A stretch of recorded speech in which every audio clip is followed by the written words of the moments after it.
নমস্কার বন্ধুরা, কেমন আছেন সবাই? লিপিকাস কিচেনে আপনাদের সবাইকে স্বাগত।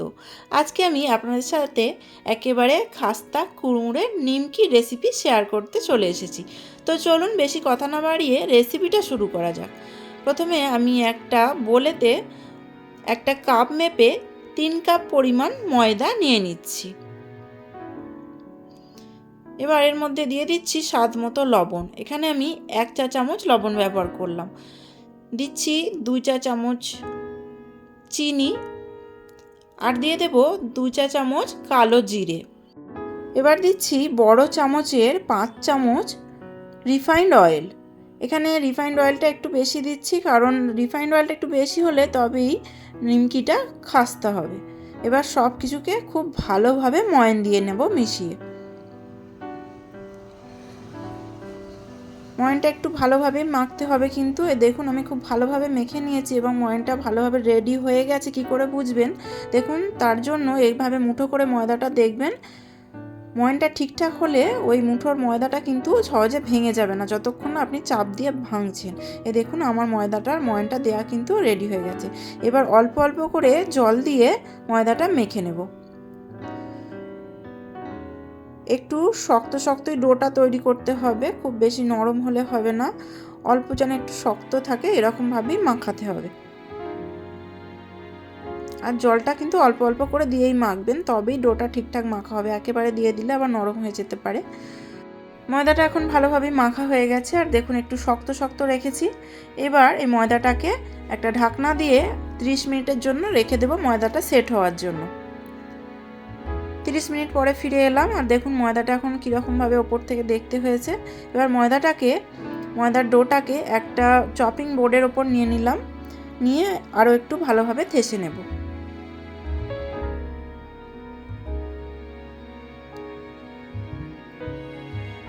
ময়দাটা ভালোভাবে ঠাসা হয়ে গেলে একটু ভাগ করে করে দুটো লেচি করে নিলাম। এবার এই লেচিটাকে একটু গোল করে নিয়ে বেলে নেব, রুটির মতো করে বেলে নেব, কিন্তু রুটিটা একটু লম্বা করে করব।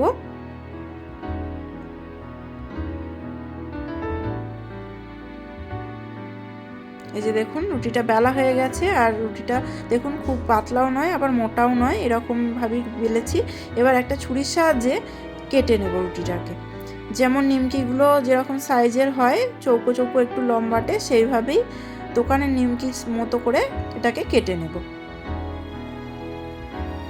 প্রথমে আড়ে আড়ে কেটে নিলাম, এবার একটু ক্যারাচে মতো করে মানে কোনা কোনা করে এটাকে কেটে নিচ্ছি।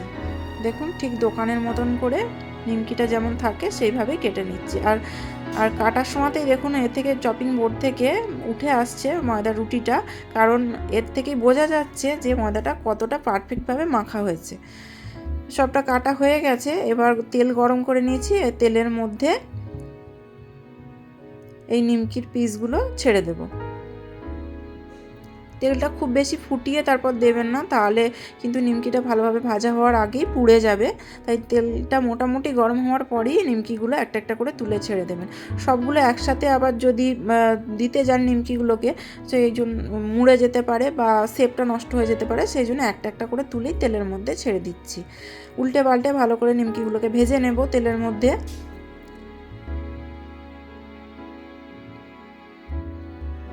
দেখুন এখন খুব ভালোভাবে নিমকিগুলো ভাজা হয়ে গেছে। এবার একটা ছাঁকনির সাহায্যে তুলে নিচ্ছি তেল থেকে।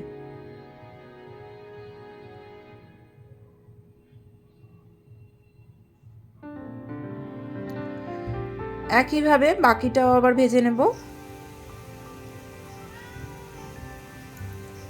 আর অবশ্যই কিন্তু গ্যাসের ফ্লেমটাকে লোতে রেখেই ভাজবেন, তাহলে ভালোভাবে নিমকিগুলো ভাজা হবে আর পুড়েও যাবে না। দেখুন এখন আমার পুরো নিমকিগুলো ভাজা রেডি হয়ে গেছে, আর কতটা খাস্তা হয়েছে সেটাও আপনাদেরকে আমি ভেঙে দেখিয়ে দিচ্ছি। দেখুন নিমকিটা কিন্তু একদম পারফেক্ট টেস্টের আর পারফেক্টভাবে রেডি হয়েছে। তো বন্ধুরা, কেমন লাগলো আজকের আমার এই নিমকি রেসিপিটা? ভালো লাগলে লাইক কমেন্ট শেয়ার দিয়ে পাশে থাকার অনুরোধ রইল। সবাই খুব ভালো থাকবেন, সুস্থ থাকবেন। দেখা হবে তাহলে আবার নেক্সট কোনো রেসিপি নিয়ে।